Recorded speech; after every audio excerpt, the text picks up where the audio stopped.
Bem-vindos ao nosso canal, onde exploramos os mistérios mais sombrios da história. Hoje, falaremos sobre o chocante caso de Francisco de Assis Pereira, conhecido como o Maníaco do Parque. O que deveria ser um espaço de lazer e tranquilidade se transformou em um verdadeiro cenário de terror. Prepare-se para uma narrativa intensa sobre crime, investigação e a busca por justiça. Entre 1997 e 1999, o Parque do Estado, em São Paulo, tornou-se o cenário de uma série de desaparecimentos de mulheres jovens. Este espaço, que exalava beleza e tranquilidade, foi transformado em um local de medo por um predador. Francisco de Assis Pereira atraía suas vítimas com um comportamento aparentemente amistoso, oferecendo ajuda ou puxando conversa. Sua aparência comum permitia que ele se aproximasse de jovens desprevenidas. A primeira vítima confirmada foi encontrada em dezembro de 1997. Seu corpo foi descoberto em uma área isolada do parque, apresentando sinais de estrangulamento e violência sexual. A brutalidade do crime chocou a comunidade, levando a polícia a iniciar uma investigação que rapidamente se tornaria complexa.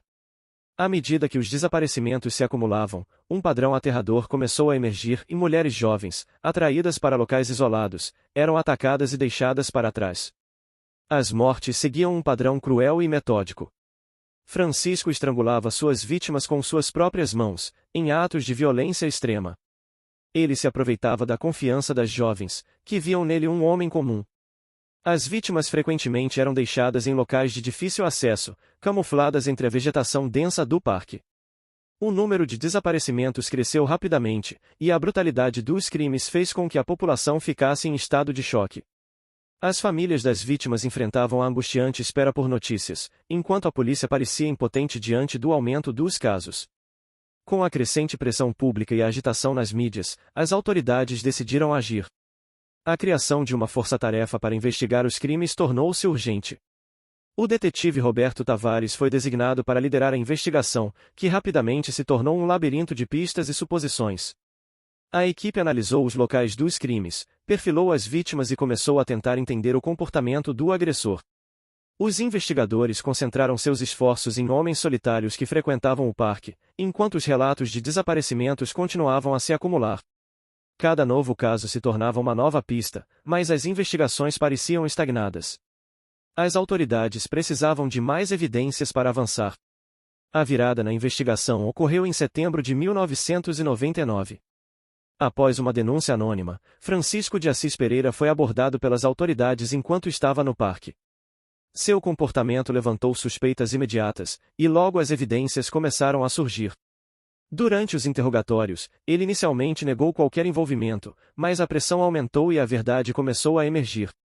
Testemunhas o identificaram, e a polícia começou a coletar provas que o ligavam aos crimes. Essa fase da investigação revelou-se crucial, pois as evidências começaram a se acumular. Os investigadores montaram um quebra-cabeça complexo, unindo as peças da trajetória criminosa de Pereira. A cada nova informação, a imagem de Pereira como um predador se tornava mais clara. Ele foi finalmente preso e, durante o processo, revelou detalhes que chocaram ainda mais a sociedade. Sua frieza ao falar dos crimes e a maneira como descrevia as vítimas deixaram a todos atônitos. O julgamento de Francisco de Assis Pereira começou em 2000 e atraiu a atenção nacional. As famílias das vítimas estavam presentes, buscando justiça e respostas para a dor que suas perdas causaram. O tribunal se tornou um espaço de confrontação entre a dor das famílias e a frieza do réu. A promotoria apresentou provas contundentes, depoimentos de testemunhas que o viram em companhia das vítimas, amostras que ligavam Pereira aos crimes e suas próprias confissões parciais, nas quais mencionou detalhes dos crimes que apenas o verdadeiro agressor poderia conhecer. A defesa, por outro lado, tentou desacreditar as evidências, alegando falhas no procedimento policial e questionando a credibilidade das testemunhas. O clima no tribunal era tenso, e a dor das famílias era palpável. Após meses de julgamento, em 25 de agosto de 2000, Francisco de Assis Pereira foi condenado a mais de 200 anos de prisão. A sentença trouxe um alívio temporário para as famílias, mas as cicatrizes deixadas pelos crimes nunca seriam totalmente curadas. A condenação foi um marco importante, mas a dor da perda continuava a assombrar aqueles que haviam sido afetados. Com o passar dos anos, surgiram discussões sobre a possibilidade de liberdade condicional. Embora tenha sido condenado a uma longa pena, a legislação brasileira permite que condenados revisem suas sentenças após cumprirem um terço da pena, dependendo do bom comportamento. Assim, a questão da libertação de Pereira começou a causar alvoroço na sociedade, especialmente entre as famílias das vítimas, que temiam que ele pudesse retornar às ruas. A sociedade refletiu sobre os horrores que haviam ocorrido no parque.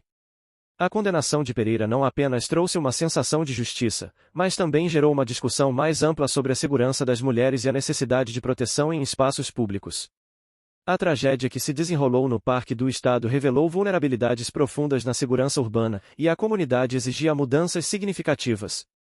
Após a condenação de Pereira, uma onda de protestos e vigílias em memória das vítimas tomou conta de São Paulo. Pessoas de todas as idades e origens se reuniram para lamentar a perda e clamar por justiça. O caso estimulou debates sobre a segurança pública e as políticas de proteção às mulheres. Organizações não governamentais começaram a se mobilizar, exigindo ações concretas das autoridades para garantir a segurança em parques e espaços públicos. Além disso, as histórias das vítimas ganharam voz, e suas famílias passaram a lutar por justiça não apenas para elas, mas por todas as mulheres que enfrentam a violência em suas vidas cotidianas. Cada relato de dor e perda serviu como um grito de alerta para a sociedade. O caso se tornou um marco na luta contra a violência de gênero no Brasil, impulsionando iniciativas de conscientização e políticas públicas voltadas para a proteção das mulheres.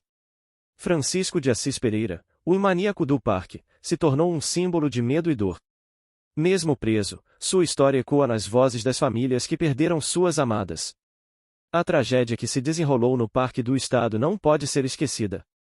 Cada canto do parque parecia carregar uma sombra do passado, um lembrete constante da barbárie que ali ocorreu. Cada canto do parque parecia carregar uma sombra do passado, um lembrete constante da barbárie que ali ocorreu. Que essa história sirva como um lembrete da fragilidade da vida e da importância de lutarmos por um mundo mais seguro para todos. A busca por justiça e a luta contra a violência devem continuar. É essencial que as políticas de segurança sejam constantemente revisadas e aprimoradas para proteger os cidadãos.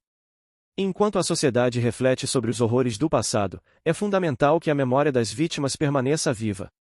Que possamos aprender com esses erros e construir um futuro mais seguro e justo. As vigílias e os memoriais devem servir como um compromisso contínuo da comunidade em lembrar e honrar aqueles que perderam suas vidas de maneira tão trágica e violenta.